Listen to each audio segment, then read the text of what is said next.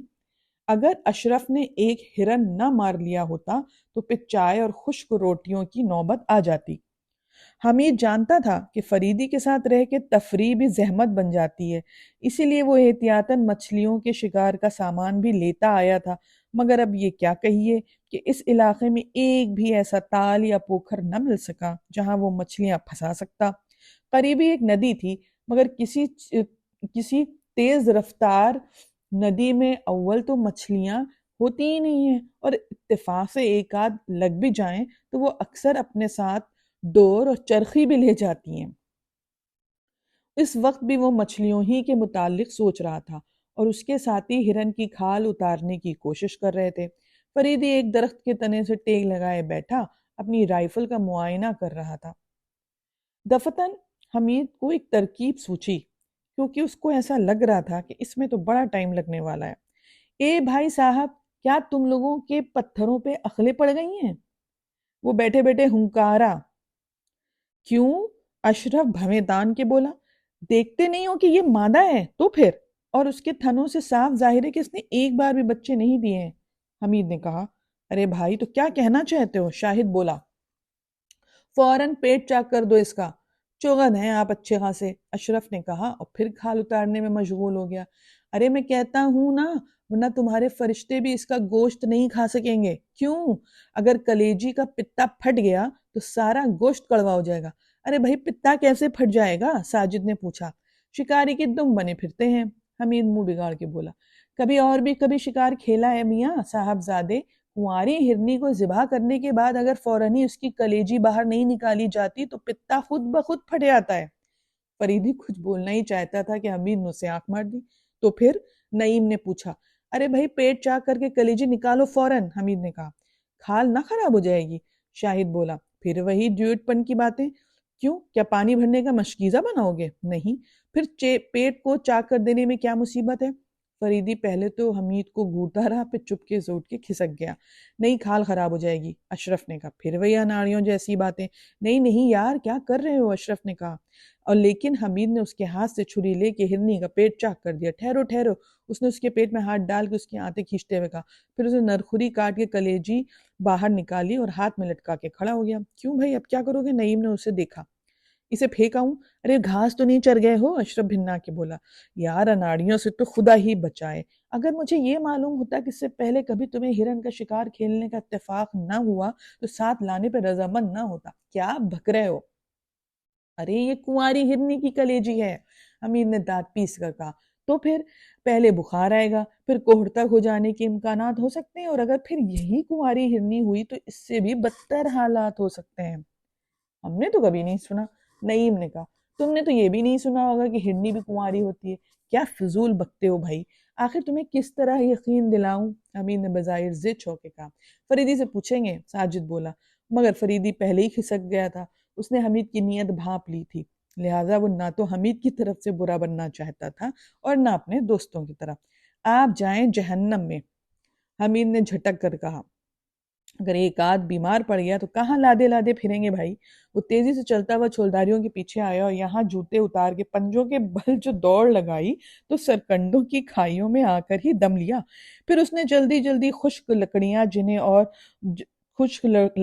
چنی اور ان میں آگ لگا کے کلیجی اس پر رکھنے جا ہی رہا تھا کہ ایک چیل نے نہ جانے کدھر سے جھپٹا مارا اور کلیجی لے کے ہاتھ سے صاف نکل گئی۔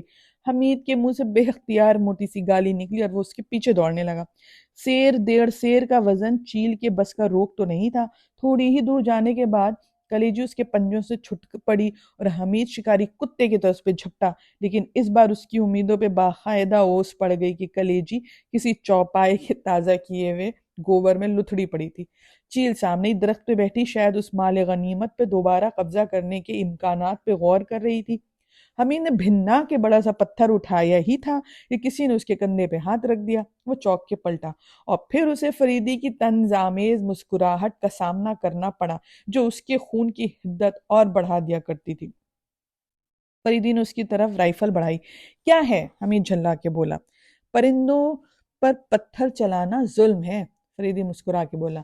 پتھر تو صرف ان بچوں پہ چلائے جاتے ہیں جو کسی سنجیدہ بزرگ کے پیچھے تالیاں بجاتے چلتے ہیں۔ اب چاہتے کیا ہیں؟ حمید نے بگڑ کر کہا۔ تمہیں سمجھا بجھا کر واپس لے جانا۔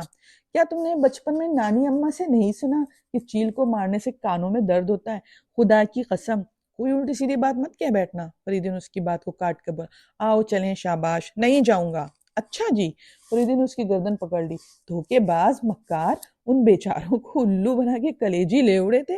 فرزند من، کماری ہرنی کی کلیجی کوئی شادی شدہ چیل ہی ہضم کر سکتی ہے۔ ارے گردن تو چھوڑیے۔ حمید نے جھنجلا کے اس کا ہاتھ جھٹک دیا۔ شامت منڈلا رہی ہے تمہارے سر پر؟ شامت نہیں، موت کہیے، حمید نے جل کے کہا۔ آپ کے ساتھ تو تفریح بھی عذاب بن جاتی ہے۔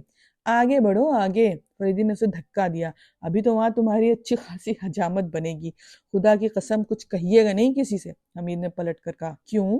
اب بتاؤں میں کیوں کیوں کیوں؟ حمید جھنجلاہٹ میں تقریباً ناچتا ہوا بولا۔ چلتے ہو یا ایک کندہ رسید کروں؟ فریدی نے رائفل کی نال پکڑ کے کندہ اٹھاتے ہوئے کہا۔ ادھر اشرف نے اپنی انگلی کاٹ لی تھی اور چھری پھینک پھاک کے الگ جا کھڑا ہوا تھا۔ فریدی اور حمید کو آتے دیکھ کے اس نے کنواری ہرنے کی کلیجی کا تذکرہ چھیڑ دیا۔ بھائی مجھے ہرنوں کے متعلق کچھ معلومات نہیں ہے، فریدی نے کہا، لیکن یہ کیا؟ ارے بھائی کیا انگلی کاٹ لی؟ یار تم لوگوں سے ایک ہرنی کی کھال نہیں ادھیڑی جاتی۔ اچھا بھائی حمید، سبھی جانتے ہیں تمہارے ہاتھ لگے بغیر کوئی کام ہوگا نہیں ٹھیک سے۔ حمید نے فریدی کو گھور کر دیکھا اور پھر ہرنی پہ ٹوٹ پڑا۔ ارے ارے ارے کھال! اشرف چیخا۔ ہاتھ تیری کی تمہاری کھال کی ایسی کی تیسی، حمید چیخ کر بولا۔ یہاں بھوک کے مارے حال پتلا ہے اور آپ کو کھال کی پڑی ہے۔ دیکھتے ہی دیکھتے اس نے کھال کے پرخچے اڑا دیے اور کئی جگہ سے کھال کے ساتھ گوشت بھی ادھیر ڈالا۔ جب کھال الگ گئی تو ایک نوکر سے بولا۔ نوکر بولا، حضور کھال کھینچنے کا یہ طریقہ نہیں ہے۔ جی تو اب تک آپ کہاں مرے ہوئے تھے؟ پچھلی ٹانگوں کی کھال نکالنے کے بعد الٹا لٹکا کے کھینچی جاتی ہے۔ بس دفع کرو، حمید جھلا کے بولا، ورنہ میں یہی سلوک اب تمہارے ساتھ کروں گا۔ ارے صاحب آپ لوگ خود ہی تو بھیڑ گئے، ورنہ ہم لوگ تو آئے اسی لیے تھے۔ نوکر نے کہا، اچھا تو اب ذرا اس کے ٹکڑے کرو۔ حمید دانت پیس کر بولا، ورنہ تھوڑی دیر بعد آ کے کہو گے کہ ٹکڑے کرنے کا پہلے طریقہ یہ ہے کہ ہرن کو اپنے اوپر سواری کرنے کا شرف بخشنا چاہیے۔ حمید چھری پھینک کر الگ ہٹ گیا تھا۔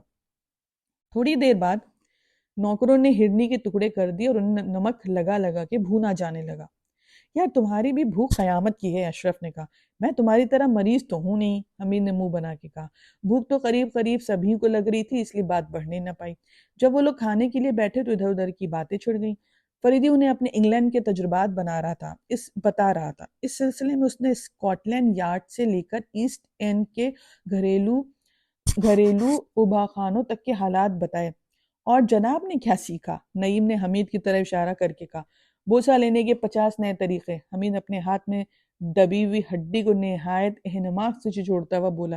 یہ بات اس نے اتنی سنجیدگی سے کہی تھی کہ فریدی بھی اپنی ہنسی نہ روک سکا، لیکن حمید اس بری طرح اس ہڈی سے بھیڑا ہوا تھا کہ اس نے ان کی طرف آنکھ اٹھا کر بھی نہ دیکھا، اور یہ کہ اگر وہ منہ چلاتا ہوا بولا، انگلینڈ میں کسی لڑکی کے سر پہ پنجہ مریم کی پتیاں رکھ کر اس کا بوسہ لو تو وہ قطعی برا نہیں مانتی۔ کیا بکواس ہے؟ فریدی منہ بنا کر بولا۔ تو کیا میں غلط کہہ رہا ہوں؟ تو پھر میں گواہ چلوں تمہاری حماقتیں؟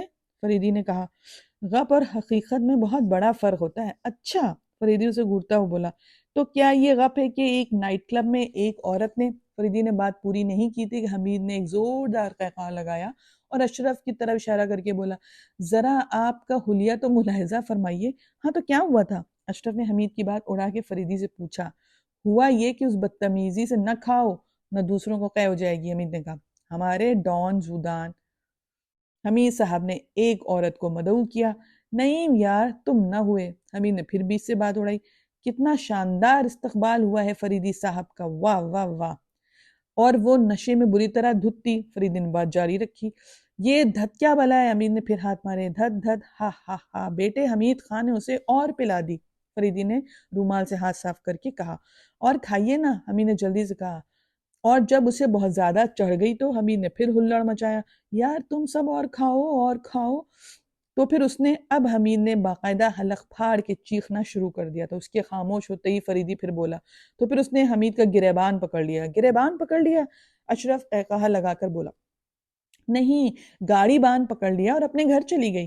حمید نے جلدی سے کہا۔ کیا شاندار غپ ہے، کیا کہنا! اور پھر وہ کیا آپ خوام خواہ حمید بھننا کے بولا کیوں بیچ میں ٹانگ اڑا رہے ہو اپنی؟ اشرف نے کہا تم کیوں آکودے ہو؟ حمید اس پہ پلٹ پڑا۔ پھر ان دونوں میں باقاعدہ تکرار شروع ہو گئی اور فریدی اٹھ کے ایک جھولداری کے اندر چلا گیا۔ بددقت تمام بقیہ لوگوں نے بیچ بچاؤ کرایا۔ تو اس سے کیا ہوتا ہے؟ بات مجھے معلوم ہو ہی جائے گی، اشرف نے کہا۔ یار تم خود ہی کیوں نہیں بتا دیتے؟ شاہد نے حمید سے کہا۔ اور وہ لوگ پھر سب حمید کی جان کو آ گئے۔ یار کیوں خواہ خواہ بھیجا چاٹ رہے ہو تم لوگ؟ حمید زچ ہو کر بولا اور پھر چیخ چیخ کے فریدی کو آوازیں دینے لگا۔ بھئی کوئی خاص بات نہیں تھی، فریدی نے چھولداری سے سر نکال کے کہا۔ اس عورت نے حمید سے شادی کی درخواست کی تھی۔ لا حول ولا قوت، اشرف نے برا سا منہ بنا کے کہا۔ اتنی اچھل کود کیوں مچا رہے تھے بھائی کہ پتہ نہیں کیا بات تھی جیسے؟ فریدی نے کوئی جواب دیے بغیر اپنا سر اندر کھینچ لیا۔ شاہی نقارہ کا یہ پارٹ یہاں پہ ختم ہوا۔ آپ سب سے گزارش ہے کہ اگر آپ نے پورا سنا ہے یہاں تک تو پلیز سبسکرائب ضرور کریں اور شیئر تو ضرور ہی کریں، اور اگر آپ کو ہمارا انداز بیان تھوڑا سا بھی پسند آیا ہے تو لائک ضرور کریں۔ شکریہ۔